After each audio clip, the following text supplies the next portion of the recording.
Two street gangs that I'm referring to in this case are called Wu and Cho. They're actually umbrella groups. Each consists of a number of other loosely affiliated gangs that work together.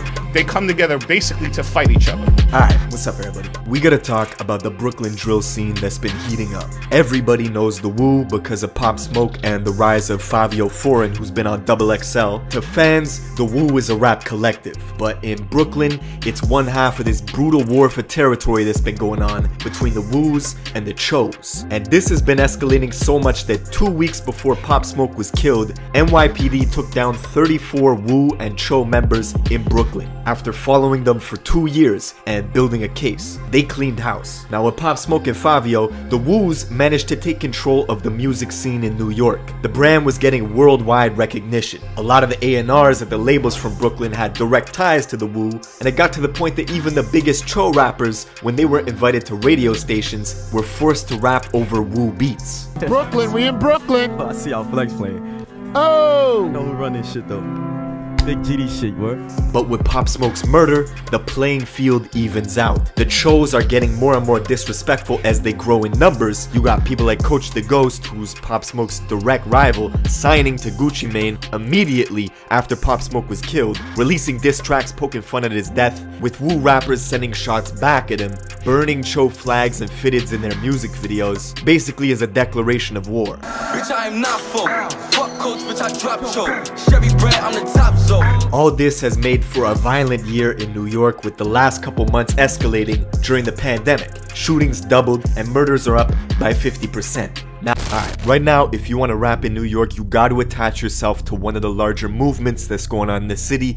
That's either Wu or Cho, and they do not get along. It's two umbrella groups with different sets from different gangs in them, and they've been at war for several years now. Lots of viral videos of people getting run up on, shootings in traffic, stabbings, and of course, diss tracks over drill beats. Only in New York can you have Fabio Foreign, a Crip, surrounded by Bloods, yelling GDK in a music video. Fabio, they don't know if they started, we yoga retarded, we still in that gang shit. And you know that's one thing we don't play, cause we your GDK if you fully your brain split.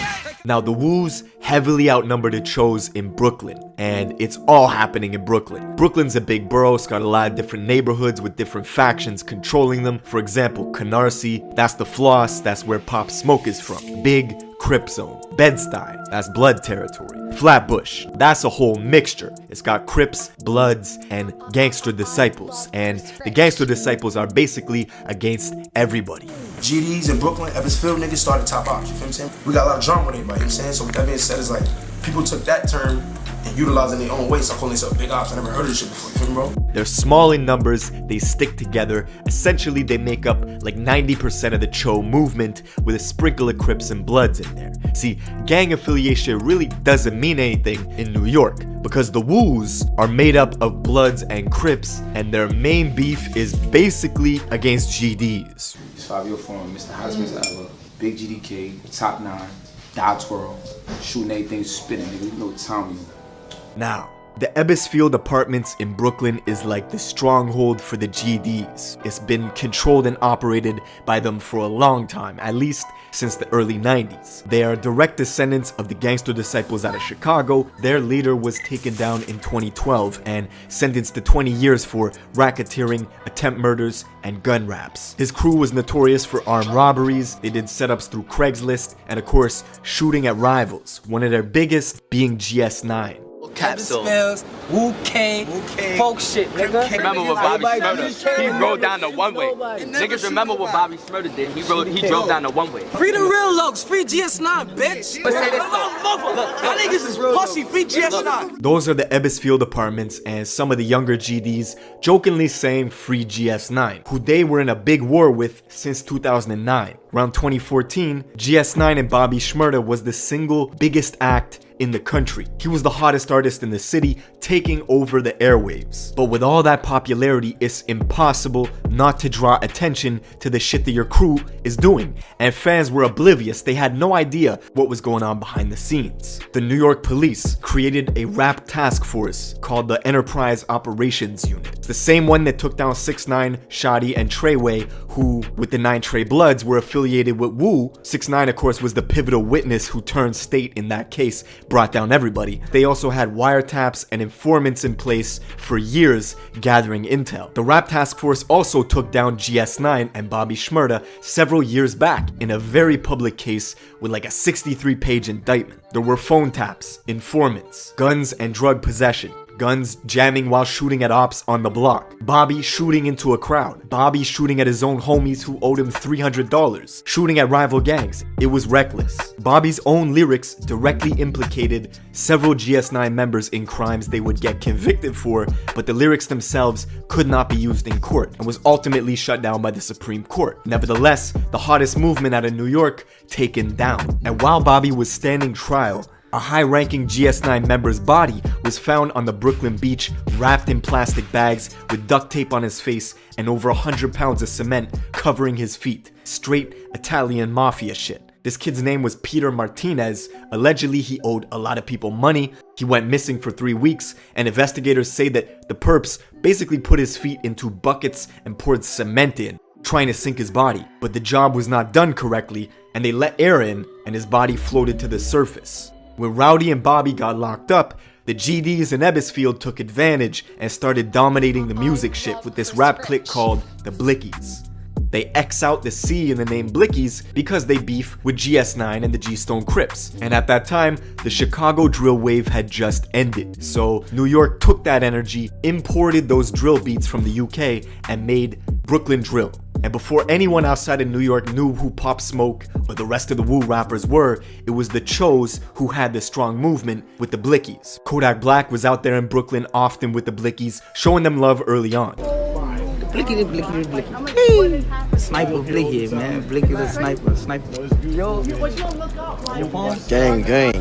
Now Kodak even signed 22G's the General Blicky to a label deal, basically solidifying the Chos in the music industry. 22G's came out with the song Suburban, which did really well, but it led to a bunch of diss track responses, notably the direct diss track response from Chef G called No Suburban, which overtook the original in popularity. Of course, Chef G is a Crip from Flatbush. His crew has been warring with GDs for quite some time, as is the trend in New York right now, and Chef G himself got into fights with his ops at the courthouse. As y'all can see in the video, your boy ran up and got punched up. It was two of them, both of them. Punch both of them. Your boy ran up and got done up in court. How you gonna run up and get done up on your own live? And he got into a big brawl with one of the most popular members of the Blickies named Nick Blicky, who actually stabbed Chef G in the head. Hey yo, tune in, everybody tune in. This is too much. This is too much now.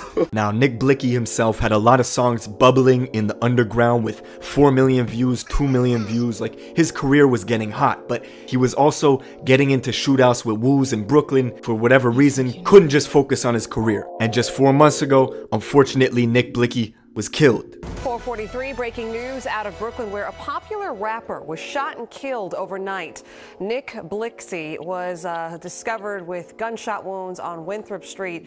Tributes poured in from the hip-hop world on social media for the Jamaican-American artist. Just hours after he posted to IG that he was dropping his first official tape in June, he got shot in the upper body and in the ass with a shotgun 7 times. And the video of his body just laying in the streets of Brooklyn, surrounded by police, it's tragic. It all happened 4 blocks away from where he lived in Flatbush. Immediately, the Woos took to social media to clown his death. Rest in peace, Nick Blicky, who just got killed. Yeah, man, shit is crazy. And then now guys is online laughing at each other's death. Like, this shit is not cool, man. Like we shouldn't be laughing and talking about dancing on each other's graves. These are rappers that are from the same borough too. Like this shit is ridiculous, man. Of course, the NYPD monitored everything people were saying on socials. Quote, without question, these are people of interest to us, right? That's directly from the NYPD, because they watch everything. And the very next day, Wu neighborhoods like in Brownsville, Canarsie, and Flatbush were targeted for retaliation by the GDs. It was 3 days in a row of violence. 3 Wu members were killed in that week alone. See, Nick Blicky was beloved, right? He had a pretty big following.